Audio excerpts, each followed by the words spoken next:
So in other news now, the Educators Union of South Africa is leading calls for teachers to be allowed to carry weapons at schools. Now, this comes after a teacher was gunned down on Tuesday at Masuku Primary School in KwaZulu-Natal. So to chat a bit about this, I'm joined by the SATU Deputy General Secretary, Nkosana Dolopi, and from our Durban studios is the Educators Union of South Africa's General Secretary, Siphiwe Mpungose. Mr. Mpungose, let me start with you in Durban there. Very good evening to you. Thank you very much for your time. Mr. Mpungose, I know that earlier this year you led a march to Parliament, and one of the issues that you were raising was pertaining to safety in schools. Now, on Tuesday, there was an incident at a KwaZulu-Natal school where an educator was gunned down on the school premises. Now you are saying teachers should be allowed to carry guns. Good evening to you and your viewers. Yes, we as the Educators Union of South Africa are making a clarion call to teachers to defend themselves. This war that has been waged on teachers for many, many years now, we are saying enough is enough. Teachers need to defend themselves. We can't be set up to be killed and become statistics. And the ministers, they keep on giving condolences, and we become statistics. We are dying as teachers in schools, and our employer is failing us. We are saying to the teachers, it is high time that you defend yourselves because your employer has abandoned you. We are the abandoned kids of the Department of Basic Education as teachers. We are saying we cannot fold our arms and be shot at inside schools. We will be killed with a fight. It's high time that teachers go to the nearest shooting range and register for a course and apply for a gun. We can't take this because we've been calling to the minister who has sat at the helm for 10 years now to say, Ma'am Angie, please talk to your counterpart at SABC to deploy police reservists in pairs in all schools in the country. And this is what she is refusing by turning a deafening ear on it.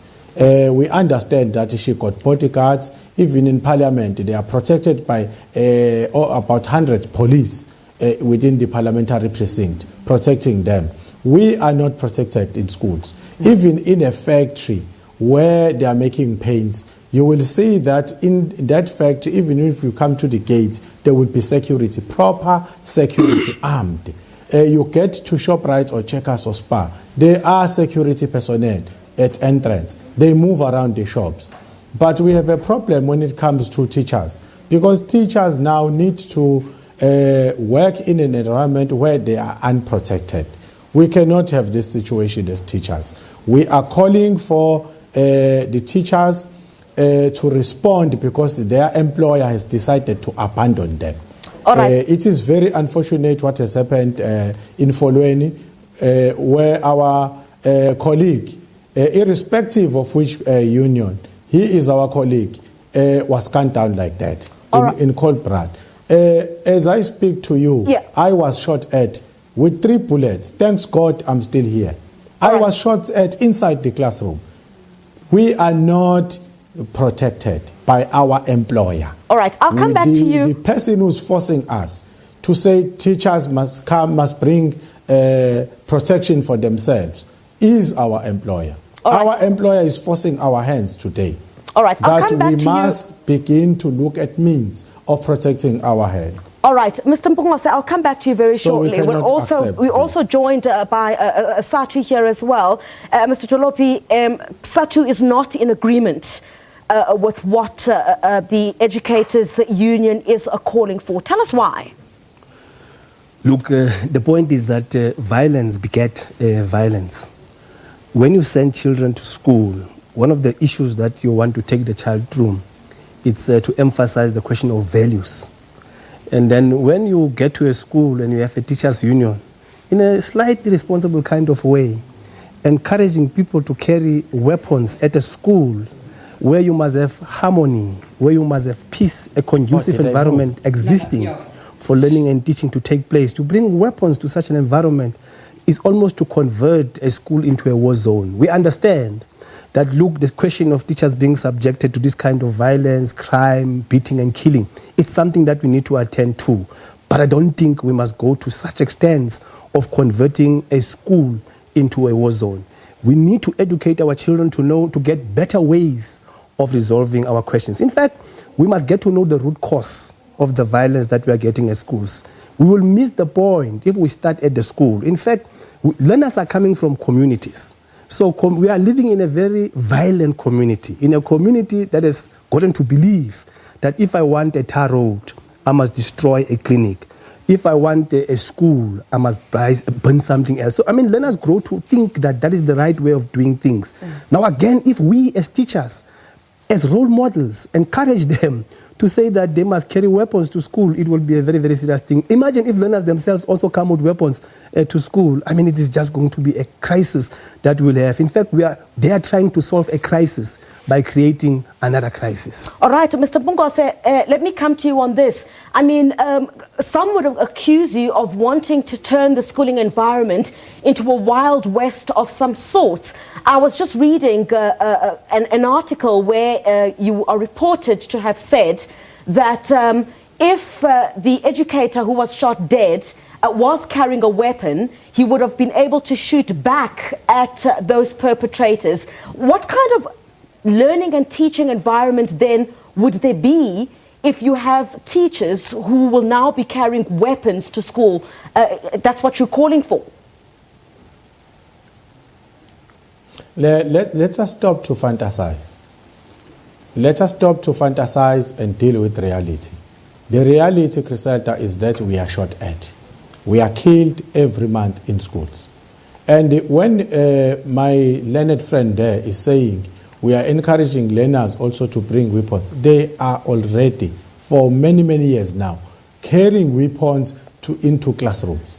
We are teaching kids with guns, with knives, inside the classrooms. He knows it for a fact. All teachers can testify this who are in the rural areas and in the township schools. They will tell you, you get a boy, you confiscate knives, you confiscate guns, you confiscate drugs, you confiscate dacha. So why he will say today, when we are making this call that we need to defend ourselves, today it's interpreted as if we are saying now kids must also bring weapons to school. But they are already doing that. Mr. Mbungose, would that not be turning, sorry to interject, would that not be turning the schooling environment into some sort of Wild West, where you will have violence, responding to violence with violence? How do you deal with a situation like that where already there is an environment where we see in our schools violent behavior? I have a problem with your narrative because when the teacher is killed, you don't say there is violence. When a teacher is doing something wrong, then the whole country will say teachers are not doing the right thing.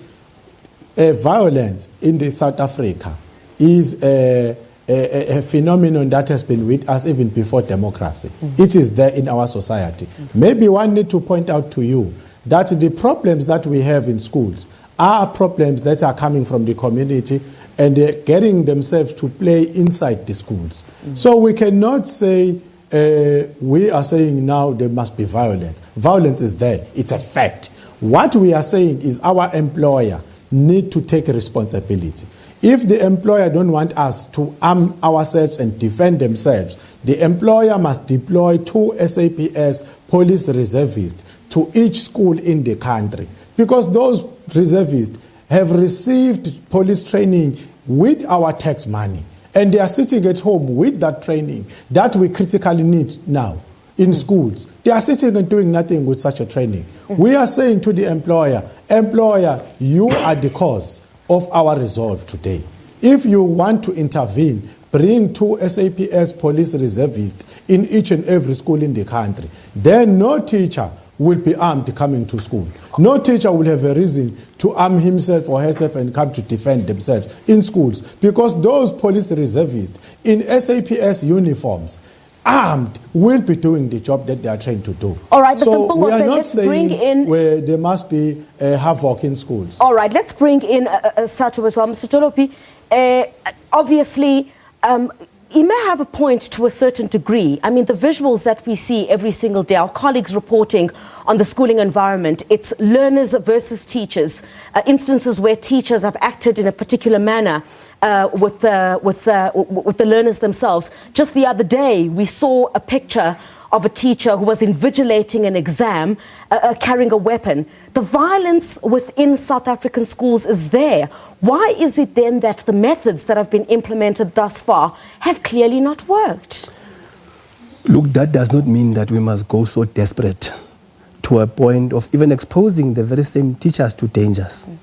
Because when you have teachers coming with guns, how will you be able to stop learners to come, all of them, with guns to school? So I'm saying, we're still making the point that education is meant to deal with questions of values against violence.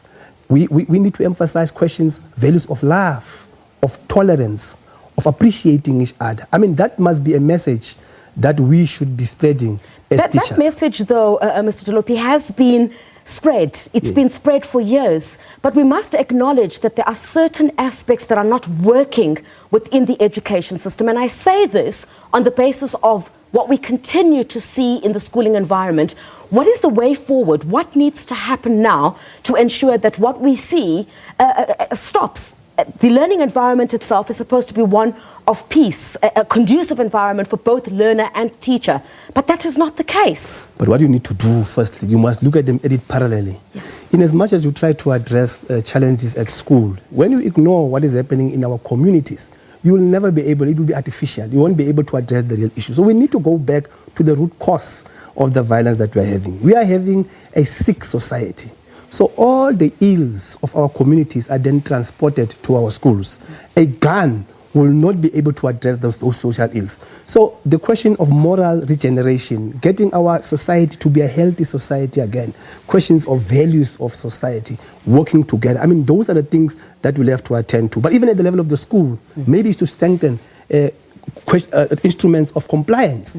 Like, for instance, in some areas, we should be able to identify communities that are very prone to violence, crime, and all those kind of things there. In areas like those, I think we should then be able to deploy more security officers who will be able to check these learners as they're coming into schools, check all the time, make sure that they don't carry weapons, and so on and so forth. But I still say that the question of violence can't resolve the problems that we're having. In fact, we're exposing teachers to more dangers. All right, Mr. Mpungose, we're fast running out of time. Let me come to you for your final word. What then do you think needs to happen?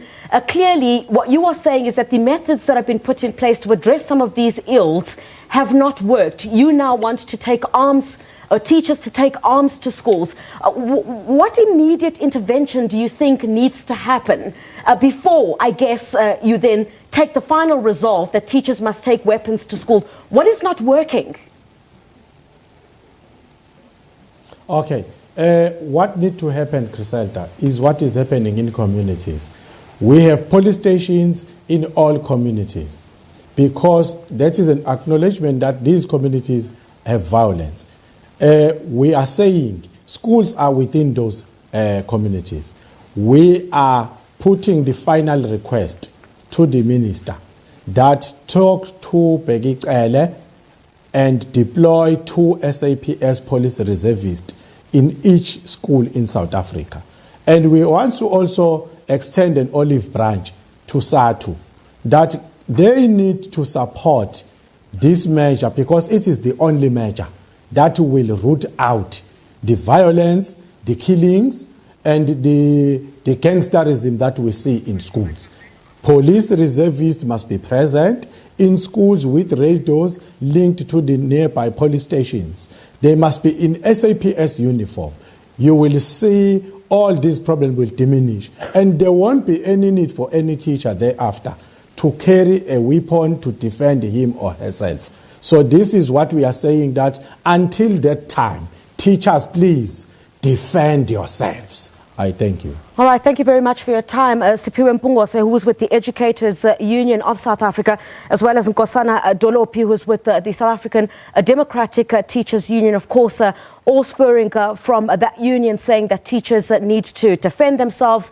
This following, of course, a teacher being gunned down at a school in KwaZulu-Natal. SATU, of course, saying they're very much against that. Let's go to you now, Frank.